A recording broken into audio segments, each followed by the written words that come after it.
Now, last week, Secret Invasion's 6-episode run wrapped up on Disney Plus, and it's been getting some of the worst reviews and scores in the history of the MCU, currently even sitting at 55 and 54% on Rotten Tomatoes when it comes to critic and audience scores. And recently, the director of the series, Ali Salem, was asked about this and gave a rather familiar-sounding answer. Anyway, he said, "I don't read reviews, with all due respect. For me, I view all the storytelling work I do as a dialogue with an audience. When the show is finished and put up on screen, that's my half of the dialogue.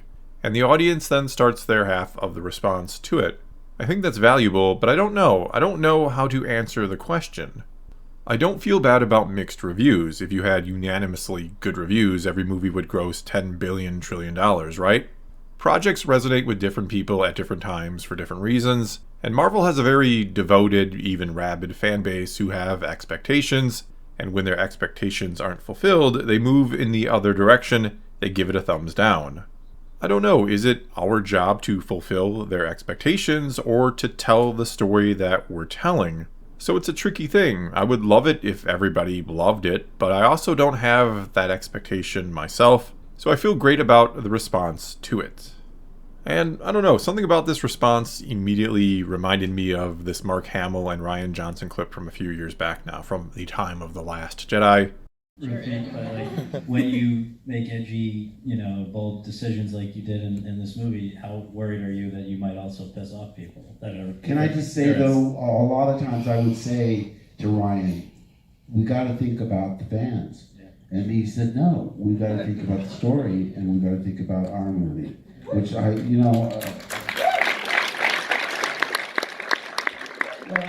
And I personally think that in the age of mega franchises, let's call it, where so many studios are creating what we now call content, and they're creating it in these universes over and over again in order to capitalize off a built-in fandom. And make no mistake, that's exactly what it is from their perspective. Disney didn't pay $4 billion for Lucasfilm because they were really excited to tell some Star Wars stories. They were excited to have a built-in and devoted fan base who already loves the brand and loves it with a passion that will get them to easily open up their wallets and to some degree guarantee the success of a project.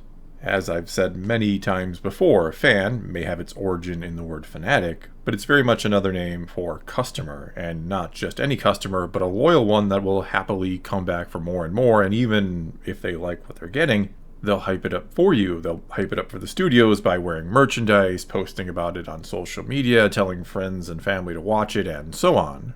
Thus, it quite literally pays to keep your fandom happy. This is not a hard concept to grasp. You keep your customers happy, they keep buying your product. And so I do not understand those who make this argument that fans should have absolutely zero or close to zero say or input in what kind of content they're getting, which is not me saying they should completely dictate the stories or anything like that, but they should not be all but ignored when it's their loyalty to the brand and their money that not only funds the stories, but makes the people who create them rich when they're done right. Problem is, it's not like every single fan wants the exact same thing out of Star Wars or Marvel or whatever franchise it might be. Every time I read a response like this one from Ali Salem or hear the tired old argument about how so many fans didn't like the Star Wars sequel trilogy because it wasn't exactly what they wanted or didn't meet their expectations so they rejected it, I can't help but chuckle because there is no consensus when it comes to what fans want, other than wanting it to be good. That's it. That's the only thing all fans are ever going to agree on, that we want the thing we love to be good. Go figure. And that's the real key as to why Secret Invasion failed, because it isn't getting negative reviews or rejections from fans because it wasn't exactly what they wanted, or at least that isn't even close to the full story here, because yes, Secret Invasion is a much beloved storyline from the comics that is nothing like what we got in the comics, other than having Skrulls. That's about where the similarities end. Anyway, a lot of fans of the MCU just didn't think Secret Invasion was very good. Period. There's nothing confusing or complicated or nefarious about it or why it's being rejected. They simply felt like, for a political intrigue series, there wasn't a whole lot of intrigue or a story that kept you in suspense and wanting more. They also thought that Nick Fury got what's now referred to as the Jake Skywalker treatment, where you take a beloved character and you change them for the worse, or basically make them broken down or depressed in order to fit the story you now want to tell with them, instead of feeling like a true and natural progression of the character that's been seen in multiple other previous stories. And similar to what was said in that infamous Rian Johnson and Mark Hamill clip I played before, Ali Salem asked the question about what exactly is his job as a director. Is it to fulfill fan expectations or to tell the story they want to tell? And honestly, this isn't or shouldn't be some kind of major issue to grapple with or a tug of war between one approach or the other, because the answer is quite simply, your job is to do both. Because yes, you absolutely need to have a good story or a solid idea for a story and a genuine desire to tell that story you've created, but it should be a story that will serve the larger story it's already a part of, more so than one that will satisfy your own ego or whatever else it might be that you personally want to get out of creating it. And if you can't or don't want to do that, if you don't want to think about the larger story this is a part of, well, that's absolutely fine, but then you shouldn't be working in a pre-established universe. I mean, if you don't care or worry about fan reaction, which he basically said was the case when it came to Secret Invasion, then don't make the series, because it very much implies you're not much of a fan of it yourself, which means you're likely not in any way, shape, or form going to understand what it is that they, the fans, liked about the characters or the story in the first place. And so you're going to end up making something like Secret Invasion, where it sure as hell didn't feel like we were watching the real Nick Fury at any point in time. And look, I'm in no way saying that they, the studios, writers, directors, and so on, that they should literally ask fans what they want and give it to them. I don't think that's a winning formula either. Because yeah, fans want to be surprised by the story and have unexpected things happen from time to time.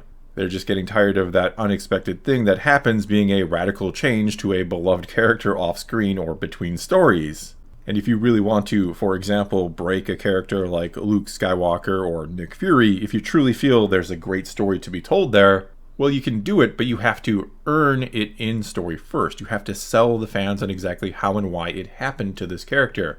Not just show a couple flashbacks that are supposed to completely explain such a huge fundamental shift in the character's very nature. That just feels cheap and, again, unearned.